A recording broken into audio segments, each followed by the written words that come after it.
ప్రైజ్లాడండి. ఎలా ఉన్నారు? బాగున్నారా? ఇదేనా దేవుని వాగ్దానం చూసుకున్నామా? చిన్న వచనం పాడుకుందామండి.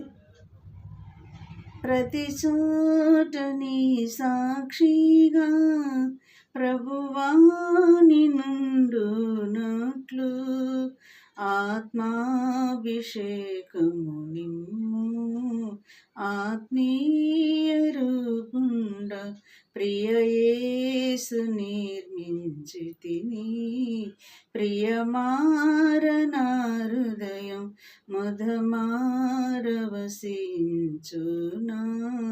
హృదయాంతరంగమును. ఇది నా దేవుడు వాగ్దానం చూసుకుందాం అండి. మరి యెషయా 44:3 చదువుకుందామండి. నేను దప్పిగల వారి మీద నీళ్లను, ఎండిన భూమి మీద ప్రవాహ జలములను కుమ్మరించెదను. దేవుడు మాట్లాడుతున్న మాటలు ఇవి.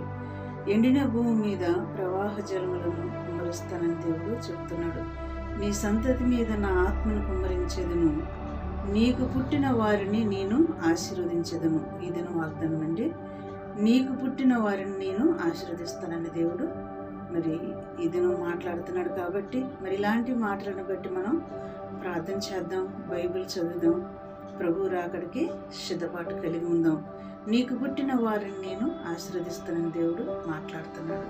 ఇటు మాటలను బట్టి మనం ప్రార్థన చేసుకుందాం. కళ్ళు మూసుకోండి. స్తోత్రములు ప్రభు యేసయ్యా.